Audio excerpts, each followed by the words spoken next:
But if God so clothes the grass, which is alive in the field today, and tomorrow is thrown into the oven, how much more will he clothe you, O you of little faith? And do not seek what you are to eat and what you are to drink, or be worried. For all the nations of the world seek after these things, and your Father knows that you need them. Instead, seek his kingdom, and these things will be added to you.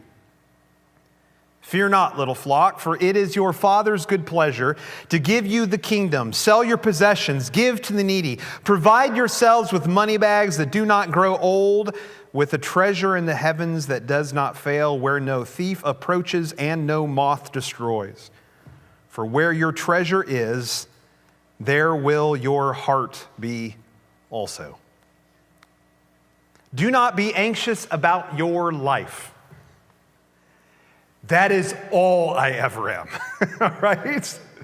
This is one of those passages that when it gets assigned to me, I want to laugh because I know how I am in life, but really I don't want to laugh. I almost want to duck and run for cover because I know this is a commandment from Jesus himself, the one that I call Lord. Do not be anxious about your life, but this is all I ever am. I confess to you that this is all I have ever been.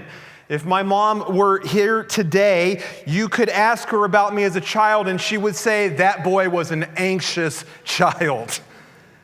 Really, there was an ominous sign of just how anxious I was going to be, just how much of a worrier I was going to be from day one. My mom often tells a story that I lasted in her bedroom not even one night. They came home, put me in a little bassinet at the foot of their bed, and she said for hour upon hour, I was just fidgety and wrestling and uneasy and anxious. And she said, not even before the night is up, enough, and they moved me in another room. This is all I have ever been. When I was a child, I was inexplicably terrified of tornadoes. Now, I blame this on a fireman who came and lectured one day in my fourth grade class and pointed out that Logan County, where I grew up in Lincoln, the town I now am, is the same town I grew up in, and he pointed out that Logan County was a center of, I remember the word to this day, tornadic activity, as he said. That these things are just flinging themselves all around us. And I remember in that moment, I thought, well, this is how it ends then.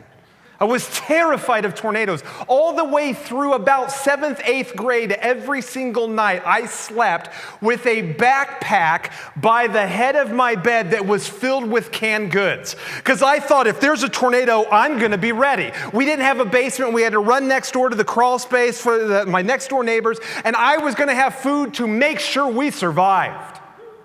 And I remember one night when the sirens went off and we ran outside and got to our neighbor's house and we got down into the crawl space and I had my backpack ready to be the hero and I said, don't worry, for if the house collapses around us, I will deliver us. And I remember in that my moment, my dad very quietly said, did you bring a can opener?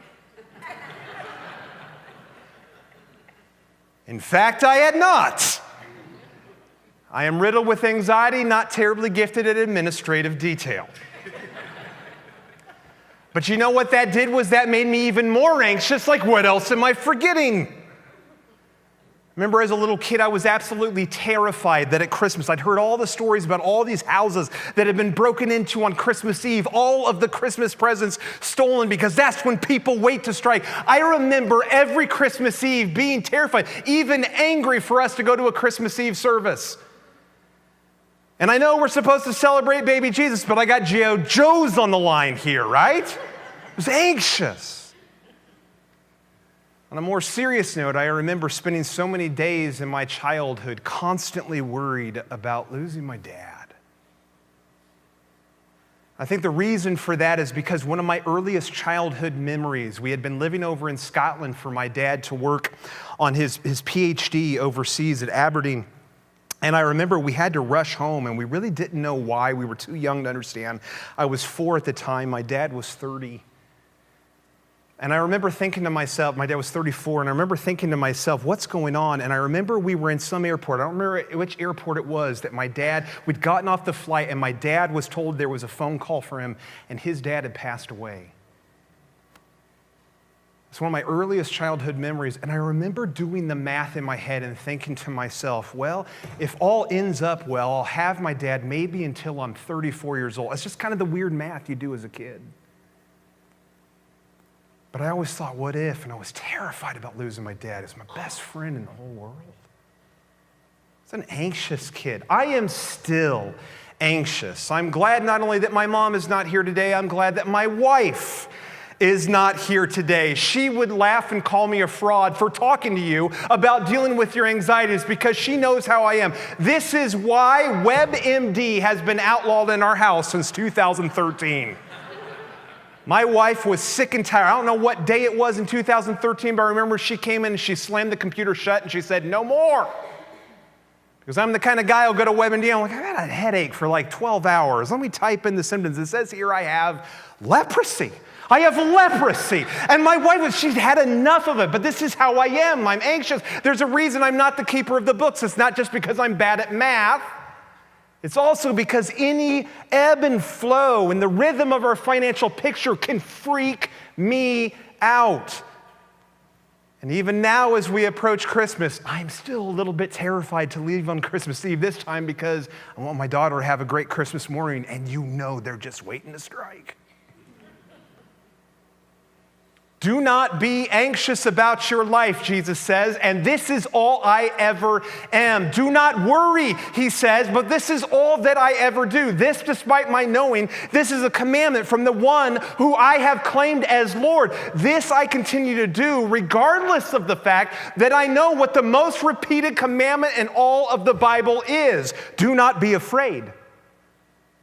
Which has tied within it these partnered imperatives. Do not worry. Do not be anxious. The most repeated commandment in all of the Bible, but that's all I ever am, and that's all that I ever do. This I continue to do in my life, to be anxious and to worry and to worry and to worry, despite my knowing that that state of being is ineffective, it's incongruent, it's idolatrous. Let me break that down for you because that's exactly what Jesus addresses in the text. In Luke chapter 12, he says that for us to be a people who are anxious, who are riddled with anxiety, who are constantly worrying, that when we're in that state of being, don't we realize it's entirely ineffective? It accomplishes absolutely nothing. Isn't that the word that Jesus offers to us, particularly in verse 23 of Luke 12? It says, which of you by being anxious can add a single hour to his span of life? Nothing gets accomplished by my worry. Nothing gets accomplished by my anxiety. No, I fool myself into thinking that I'm actually doing something, that I'm actually accomplishing something. This is the way our bodies operate. Whenever we do something over and over and over again, we become exhausted. And in some cases, we fool ourselves into thinking that we've done a good and effective work. Anxiety is exhausting, but no work has been done, has it? I'm wiped out by worry, and sometimes I can think to myself that I've actually accomplished something. As if I've done something with my day, as if I've done something to address the things that I'm anxious about or that I'm worried about. Worry and anxiety is the same kind of thing as venting. What a delightfully fruitless thing venting is. You go home and you go nuts about this or that, or the boss driving me crazy and everything. And then on the other side of you say, man, I feel better, as if you've done anything. The problem's still there. The next morning, your boss will be behind the desk. And this is the same with worry and anxiety. We get done and we feel as though we've done something because at least we have it in mind, but we've accomplished nothing. It's Jesus coming along and saying, what have you even added here? What an ineffective state of being. But I do it. I am it. But I also said worry is such an incongruent state of being. You know what I mean by incongruent? Incongruent, if you go to a thesaurus, it's going to tell you this is the ideas of incompatibility, of inconsistency. Here's what I mean, is that when you and I, particularly as believers, see, it's important to recognize in Luke chapter 12, in the very opening verse, Jesus is saying this to his disciples. And what Jesus is saying to them is that when you are riddled by anxiety and when you are consumed by worry, that is incompatible with who you say you are. that is incompatible with who you say I am. Because what we're saying is that we don't actually believe a truth that rests beyond our everyday anxieties and our everyday worries, which are the truths that Jesus points out so powerfully in this passage, starting in verse 29.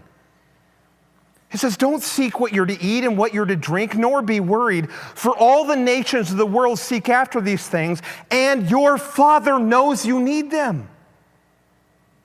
And seek his kingdom, and these things will be added to you. Man, don't miss two very important points that Jesus makes here. The first one, he says, you should not be like all of the other nations around you, for you are my disciples. For you are God's. And what he's saying to the disciples, most of them are Jews and purebred Jews that were raised to understand the stories of old. It's the kind of stuff we just sing about in the song. This is a God who split the sea in two that you could cross over on dry land. And then when you were released from Egypt, he knew exactly what you needed. And he rained down from the heavens, if need be, manna and quail that you might eat. And he made sure that you were protected from the sun of the desert. And he delivered you into a promised land that was what? Flowing with milk and honey. This is what you know to be true, that your God is a God who will fulfill your utter base needs. And when we worry and when we're anxious, that's incongruent, that's incompatible with that belief. It doesn't line up, it's inconsistent. But what's more is that we recognize that there's more needs that we have that go deeper than the base needs. There's ultimate needs. What does Jesus say at the very beginning? For life is more than food, and the body more than clothing. And what Jesus is pointing out is God realizes you don't just need food, you don't just need something to wear, you don't just need a roof over your head. He will provide those base needs, but he also meets your ultimate needs. Because he knows life is more than food, and life is more than clothing, and life is more than a house over your head.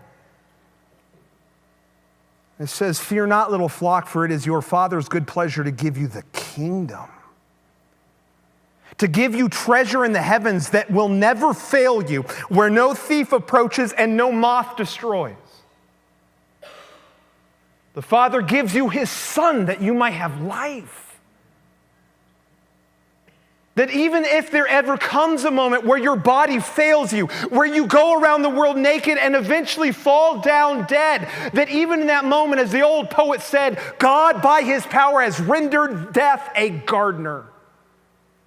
And that only through death there can be even more life because of resurrection. And when we go around anxious and riddled with worry, that's incongruent with the reality that we recognize that death itself has no hold on us. It's incompatible, it's inconsistent, and yet I do it, and it's what I am. But perhaps even most importantly for us to realize is that for us to live as a people who are constantly anxious and constantly wrapped up in worry is to realize we are in a state of being that is idolatrous. Can we go back to verse 30? All the nations of the world are seeking after these things. All the nations of the world are worrying about these things, are anxious about these things, but your Father knows that you need them. A powerful statement. Again, he's talking to the disciples. He's talking to Jews here. And what he's saying is that when you behave in this way, you look like all of the other people that God had not claimed as his own, that he gave the land to, that he provided for. And what happens is you are dangerously close to the things that those before you sometimes did, in which they sought after other gods and goddesses to provide for them because they did not trust their good and loving Father. It's idolatrous. When I'm anxious and when I'm riddled with worry and I think, well, if I have this, then it'll be okay, or if I have that, then it'll be okay, and I just need to figure all of this out. I'm chasing after other gods. I'm trying to see, is there a better alternative out there? Because I don't know if he's coming through. That's what I'm declaring. Or maybe worse is, I'm not looking for other gods and other goddesses. That when I am anxious and when I am worried, I am worshiping what I see in the mirror. Because to worry and to be anxious is constantly me trying to figure out how I can make things break good for myself. And that's idolatrous. Or maybe it's not fair for me to sit back and call what I do an idolatrous thing, because I am certainly not the first one to point out this reality, as sobering as it is. That worry and anxiety is often nothing more than a veiled presence of atheism. That when I'm constantly anxious and riddled with worry, I am behaving as if I think there is no God that is holding all things together. I might as well check the box as unbeliever in that moment. Do not be anxious about your life. Man, I don't like this verse because I recognize that is all that I ever am. And then when it calls on me to not be afraid and to not worry, that's all that I ever do. And I do this despite my knowing it's commanded, that is commanded the most of all the commandments in all the Bible. And I do this despite my knowing that state of being is ineffective, incongruent, and even idolatrous. So what do I do? What do we do? I'm going to go ahead and assume that maybe I'm not the only one who struggles with being anxious on occasion. Thank you. I've got one supporter in this. I'm going to assume that maybe I'm not the only one here who wrestles with worry on a consistent basis. What do we do? And see, that's very important. The language I'm choosing is significant. What do we do? Because I would tell you it's not enough for you to sit here and walk out today and say, I shall stop worrying. I have declared now that I will no longer be anxious. Check back with me in a week and tell me how that goes. And in fact, one of the most annoying things you can do with someone like me, who is often riddled with worry and anxiety, is to just look at me and say, well, just don't worry about it. Man, we do that all the time with folks who are struggling with anxiety and worry. Oh, don't worry about that, as if that's what Jesus did. You know, look again at Luke chapter 12. Jesus didn't stand up and say, do not be anxious about your life. And then he left that place and went on to teach in Capernaum. Now, he lays out in the text that if you're going to do something with this, you got to do something. And I don't know how many conversations I have had with students who have come to me at Lincoln Christian University and they've raised with me these things that they're struggling with, and they cry out to me. And I mean, literally, they're crying. As they're crying out to me, what do I need to do? I want to stop. I don't want to do this anymore. And I said, I know this sounds almost borderline simplistic, but most of the time, the only chance of breakthrough is actually busyness. That if you want to stop doing something, you got to do something else. It's a find and replace situation almost always in spiritual formation. You don't ever just stop doing something. You get so busy doing the better thing that you don't have time for the junk. So what do we do? What does Jesus point out in the text? And it's really related to each of these states of beings that don't work for us. He talked about how worry and anxiety is a state of being that is ineffective. Well, maybe here's what you need to do. Start doing some effective work. Start actually doing stuff that actually deals with the problem that you're anxious about. Now, this could go all kinds of directions, but this is what I find really interesting. Now, elsewhere in other passages, there's things you could explore, but this is the passage I'm assigned, and I'm going to stay in it. What's fascinating is that the effective work that Jesus calls us to, is not the kind of stuff of saying, well, maybe you listen to a Dave Ramsey podcast and do these things and you'll figure out your finances. Not that there's anything wrong with that. But it doesn't go about, this is what you need to do to make sure you have the right kind of marriage and all this. What's fascinating is the stuff that Jesus calls us to do in this passage is not to help us out in our anxiety and worry, but to help out our neighbor in theirs. Now that's interesting, isn't it? But man, the power of that, both in the short term and in the long term. Now, to show you why I'm pointing that out is because what happens in verse 33. This is so funny because in the middle of this, it appears Jesus is talking about things that we would worry about, including finances and our well-being. But what does he say in verse 33? Sell your possessions and give to the needy. Well, that's weird, effective work, isn't it? Sell these things. Give to the needy. Provide for someone. Now, why is that effective work? Well, in the short term, you know what part of it is? Sometimes you're going to deal with your worry by starting to worry about someone else. Or maybe more better put, let's get out from inside ourselves and care about someone other than what we see in the mirror. It has been a fascinating thing in the short term for me to recognize that when I pour into love of neighbor, see, this is where our commissioning is so important for us. Why we're called to love our neighbor is because it pulls us from outside of ourselves and helps us realize that there is more to life than just food and clothing for ourselves, but there's also food and clothing for our neighbor. And that the more that I love you, the less I'm thinking and obsessing about myself and my own family. That's why I will often tell students who are struggling with anxiety, you might need counseling, you might need medicine, but you also need scripture, and you need prayer, and you need the church, and you need to find somewhere to serve. Because the more you find yourself thinking about someone else, the less you find yourself obsessing over yourself. And it's weird how worry fades. But you see, this is incredibly important long-term too, isn't it? Because here's one of the things that's very important. Now, 2 years ago, you were going through a series that was called Love is All You Need. Now, I know you do not remember the sermon that I preached. I'm not offended by that. It was 2 years ago. But I talked about the importance of the final commandment Jesus given his disciples in the upper room being love one another. And I said, when we are really trying to define what on earth we even mean by love, the definition of love within Scripture, according to Christ himself, is very simply this: both love of one another and love of neighbor.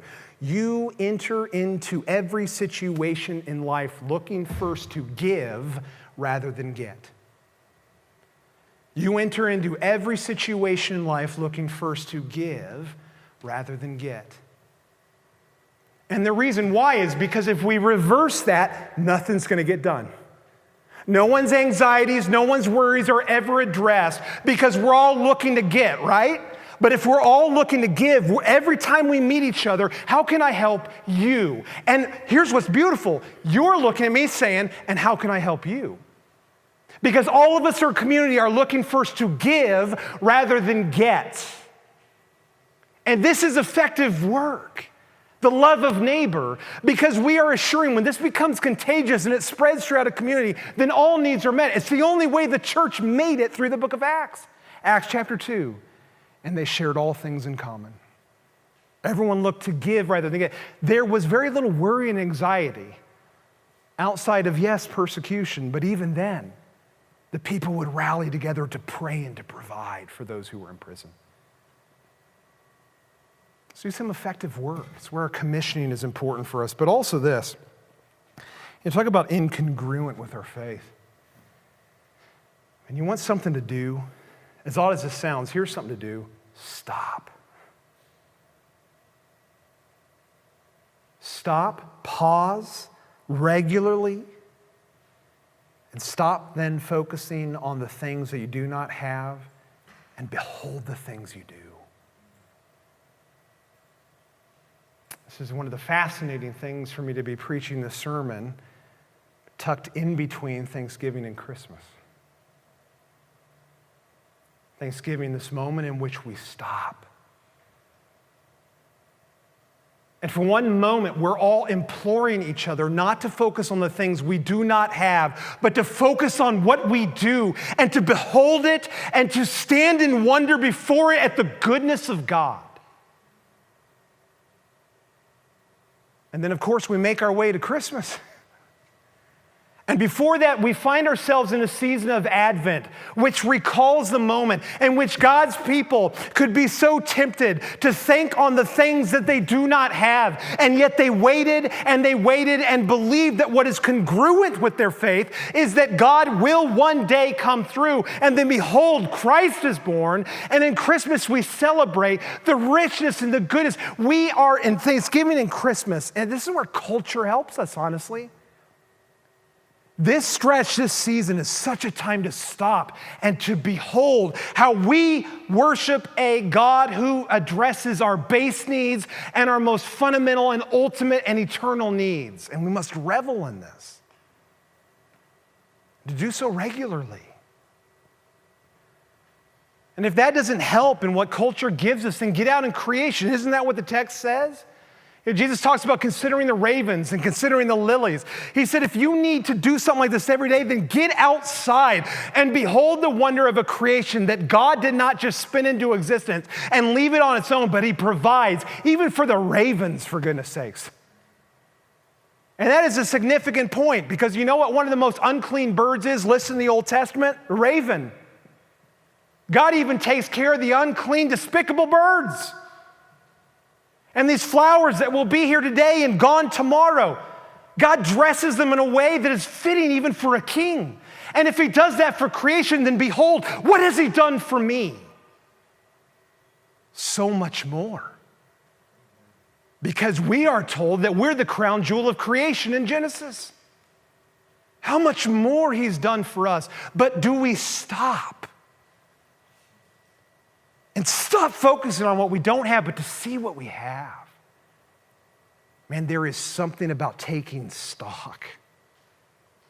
And worry fades. But then, of course, you want something to do?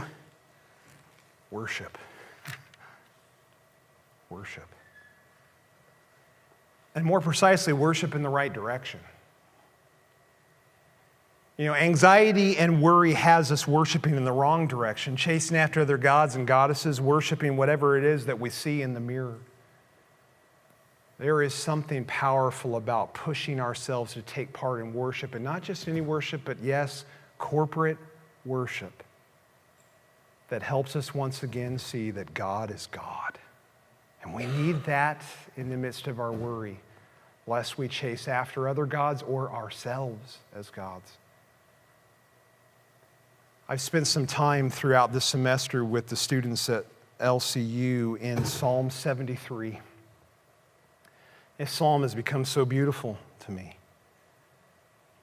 And it's beautiful because in the first part of this psalm, it is all the psalmist just worrying about everything that's going on in his life.